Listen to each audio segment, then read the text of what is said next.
Hello, friends, and welcome back to Whence, a Freemasonic podcast featuring research papers and discussions related to Freemasonry. I'm your host, Robert Johnson, a York Rite Mason and Knight Templar. Well, this week I just wanted to touch on a few things. Firstly, thanks for making the show successful. Every day we're reaching more brothers and potential candidates. In fact, I have been in regular contact with a brother from England who I got in contact with the Grand Lodge over there, and he is just been initiated. The podcast works. We're getting men, good men, into the fraternity, keeping men in Freemasonry, and interested and engaged, and all while learning together. So thanks again. So some of you may have seen the Facebook post over the last week. There is a new app out there which lets you tour a lodge in a virtual way. Has some great info on the degrees and is kind of an all-around good tool for Masons. I cannot advertise for them, but if you check out our Facebook page, you can see what I'm talking about. Yom Kippur, a very important day to our brothers and fellows and profane alike of the Jewish faith. I wanted to say that I hope you had a deep and meaningful day. Now, the first piece I want to jump into is one sent to me by a friend, brother, and fellow brewer, actually, somewhat of a hard cider expert. Brother Brian. Coincidentally, a few days after Brian emailed me the document, I received it from our district deputy as well. So, clearly, a good piece. So, without delay, what does Masonry mean? What Does Masonry Mean? By Ira Gilbert, Past Master, PDDGM. Recently, a newly initiated entered apprentice reported that he did not wish to continue in the degrees and wanted to be released from his obligations to the fraternity. The reason for his dissatisfaction was that he had the thought that becoming a Mason would give him access to members whom he might solicit as customers for his business. This is typical of the mistaken opinion of many potential candidates for the degrees. Dennis Korneski of the Masonic Restoration Foundation was quoted as stating, "Much of our dilemma arises from the fact that too many men who join are not properly educated about the fraternity, rather than coming to an understanding of the craft based on diligent study and thinking. New candidates tend to form their opinions based on the behavior of fellow Masons who are themselves poorly educated about the fraternity's history and philosophy." Some of the questions that arise in new candidates can be answered during the investigation process, before the petition is received. The Intender program has a pamphlet entitled On the Threshold, which will answer many of these questions. This pamphlet should be given to the potential candidate by the investigating committee. The noted Masonic researcher and author Albert Gallatin Mackey dealt with this issue in his book entitled Masonry Defined, A Liberal Masonic Education. In the introduction to the book, the question stated thus: the average Mason, after taking his degrees in Masonry, immediately asks himself what it all means. Mackey is of the opinion that only a few Masons have or will take the time to make an exhaustive study of Masonry.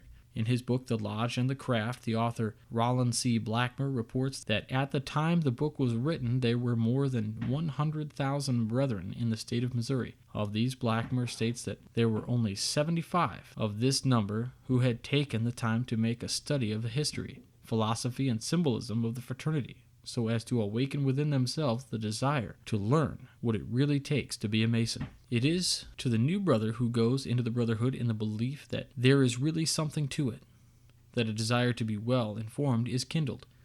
This article is not meant to make the new brother a Masonic scholar. Indeed, there are a relative few who take the time to become really informed about our fraternity. There are literally thousands of books published about Freemasonry. Mackey states that no Mason can acquire in a few days or months all that there is to know about Masonry. Indeed, two of the most notable Masonic scholars, Albert Gallatin Mackey himself and General Albert Pike, spent their entire lives in the study of Freemasonry. In today's society, where the demands of earning a living and supporting their families, it is most difficult for our brothers to find the time to spend in such Masonic endeavors. In our state of Illinois, the Grand Lodge Directory lists 29 brethren as Grand Lodge instructors. These worthy brethren are also certified as Grand Lecturers. 96 brethren are certified by our Grand Lodge as Grand Lecturers. An additional 4 of our members are certified lecturers, awaiting only to rise to the east in their lodges to gain Grand Lecturer status. These foregoing brethren have demonstrated their ability to be proficient in the ritual and floor work of all 3 degrees. In addition, 100 brethren are certified by Grand Lodge as Lodge instructors, proficient in the ritual and work of the first section of all 3 degrees, opening and closing the lodge and the reception of the District Deputy Grand Master. These Masons have spent countless hours in memorization of the ritual and floor work so that they can pass a strict examination by our Board of Grand Examiners. The question that must be asked of these praiseworthy brethren is, given that you are proficient in memorization, how familiar are you in the meaning of the words that you have labored so long to learn? What do you know of the history of our brotherhood? What do you know of the philosophy of our brotherhood? In other words, why are you a Mason?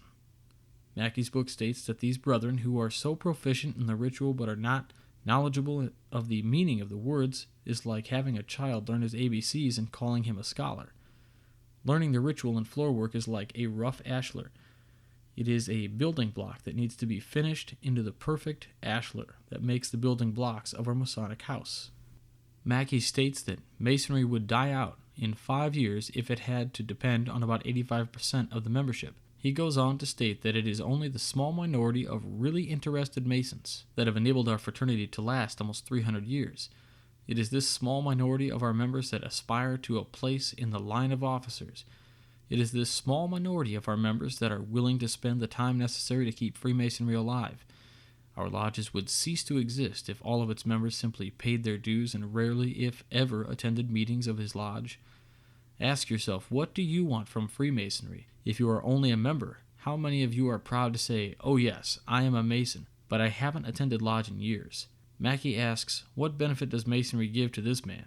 What benefit does this brother get from his membership in our brotherhood? If this brother had taken the time to learn something of Freemasonry, he would have become more than just a Mason in name only. There is much to our fraternity.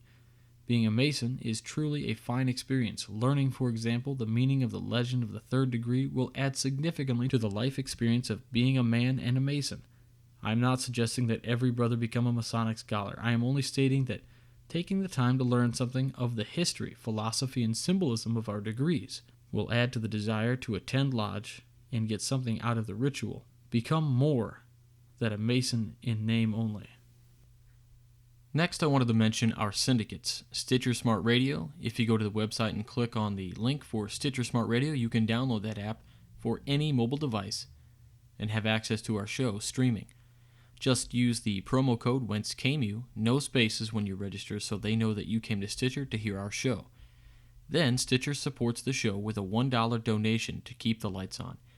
And of course, this is free to you. In fact, you will even get some perks like entered into a drawing to win $100 cash, and since you will have access to a ton of other shows, you can even set it up to deliver personalized stream of content unique to your own interests.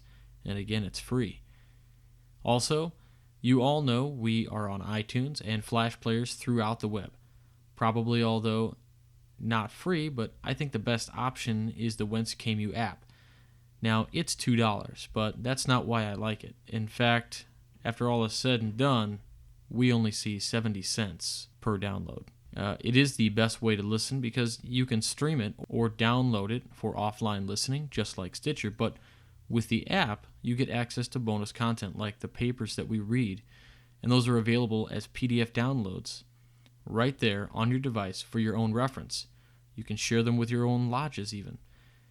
Also, we put out a weekly Freemasonic mobile wallpaper for your device as well, so check those options out. The iTunes podcast app also recently came out, which also lets you stream. If you didn't get a chance to check out Mystical Musings, the new podcast by Brother Travis Apollonius, please do. He is a Jewish scholar and religious philosopher as well as an interfaith minister. His podcast is very cool and I'm sure you will all enjoy. The video project I am working on has been viewed by a select few brothers, and the consensus is one of great report. I am still, however, tweaking a few things, but be ready. I may launch it very soon. Now, over the last week, Brother Todd Creason, founder of the Midnight Freemasons, made a post. At first, the Midnight Freemason was just Brother Todd, and it was fantastic. Recently, though, Todd gathered contributors and changed the name to Midnight Freemasons. As most of you know, I am a somewhat regular contributor, meaning I try and write as much as I can when I can. Well, much to my surprise, Brother Todd wrote some very nice words about me in a short post, and again, I just wanted to express my overwhelming gratitude from the initial invitation to be a contributor to the advice and friendship and partnership we share today with all of the Midnight Freemasons. I cannot tell you how talented the contributors are. If you haven't checked it out, you need to. The Midnight Freemason is like a Masonic magazine that features humor, philosophy, anecdotes, history, and so much more, and all connected by one thing: Freemasonry. Check it out at www.blogspot.com/midnightfreemason or visit our website, wcypodcast.com, and click the link on the right-hand side. This week's famous Freemason was picked because of a cool post I saw about him on the 1 Minute Freemason blog that's published by Brother Steve Harrison. Simon Lake. Simon Lake, born September 4th, 1866, passed on June 23, 1945, was a Quaker American mechanical engineer and naval architect who obtained over 200 patents for the advances in naval design and competed with John Philip Holland to build the first submarines for the United States Navy. Inspired by Jules Verne's 20,000 Leagues Under the Sea, Simon forged the dream into the world's first practical submarine. He experimented with a crudely built 14-foot wooden vessel in 1894, the Argonaut Jr. The boat was only designed to submerge in shallow water, travel around the bottom, and to test the opening of a hatch in a pressurized compartment. A success, Simon formed the Lake Submarine Company in 1895. He produced the Argonaut, a 36-foot submarine that could operate in the open seas on the surface at any desired depth, navigate on the ocean floor as an automobile drives on land, and would allow a driver to exit and enter through an open hatch. The phenomenal success of the 1898 2,000-mile journey from Norfolk to New York brought a congratulatory telegram from Jules Verne to Simon Lake. The dream was realized. Simon Lake formed the Lake Torpedo Boat Company at Bridgeport, Connecticut in 1901 and produced the Protector, a military submarine built for the United States and other foreign governments, including Russia, Austria, and Germany. Simon provided consultation services to Italy, Germany, England, Norway, and Sweden, and maintained offices in Russia. He shared part of his London office with the Wright brothers, who were also forced to market their inventions abroad due to a lack of interest by the U.S. government. The inventors first met when the Wright brothers submitted their airplane designs to Simon Lake for his opinion, prior to the famous Kitty Hawk flight. Simon's European venture was rapidly growing phenomena. However, with the unfolding of World War I, Simon Lake answered his country's call for his proven submarine expertise. He returned home to build submarines for the U.S. Navy and Shipping Board, giving up $40 million in foreign contracts. Many Lake-type submarines were produced by the Lake Torpedo Boat Company in Bridgeport, Norfolk, Virginia, and Long Beach, California. Governments of the world chose submarines for military use. However, Simon Lake promoted the peaceful uses of his submarine technologies for the benefit of mankind. He supported farming, the natural resources of the sea, such as harvesting edible foodstuffs, pearls, sponges, gold, and other minerals. He designed cargo submarines for safe and efficient transport of oil and other cargoes. In 1930, Simon Lake joined forces with Sir Hubert Wilkins, a polar explorer, Lincoln Ellsworth, a polar aviator, and Sloan Dannenhauer, commander of the first airship that crossed the Arctic in the first trans-Arctic submarine expedition. Simon's purpose was to explore under the ice passageways for the use of commercial submarines through northern routes. They acquired the decommissioned O-12 Defender from the Navy, a military submarine originally built in 1918 by the Lake Torpedo Boat Company at a cost of $1 million. The vessel was re-outfitted for the Arctic expedition and christened the Nautilus on March 24, 1931 by John Jules Verne and Lady Wilkins. The brave crew of the Nautilus set sail for the North Pole on June 4, 1931, and successfully toured an area of the Arctic region. Simon Lake was called the Gentle Genius, a man ahead of his times. He pioneered subaqueous tunnels and designed a tunnel for the Pennsylvania Railroad in 1903, and presented an approved tunnel design for under the English Channel. Simon also pioneered building hollow insulated fireproof walls, partitions, and roofs made of reinforced concrete. He formed the Lacolith Corporation in the 1920s and manufactured prefabricated homes and buildings through Sunshine Homes Corporation. Unfortunately, the housing industry did not appreciate homes built complete for $1,500, nor did they accept a design for high-rise parking, stating, "Who would want to park up in the air in a vertically constructed garage?" There are many tributes to Simon Lake throughout this country. The Simon Lake School in Milford, Connecticut, the Simon Lake Science Building in Atlantic City, as well as a full-scale replica of the Argonaut Jr. in Atlantic Heights, New Jersey.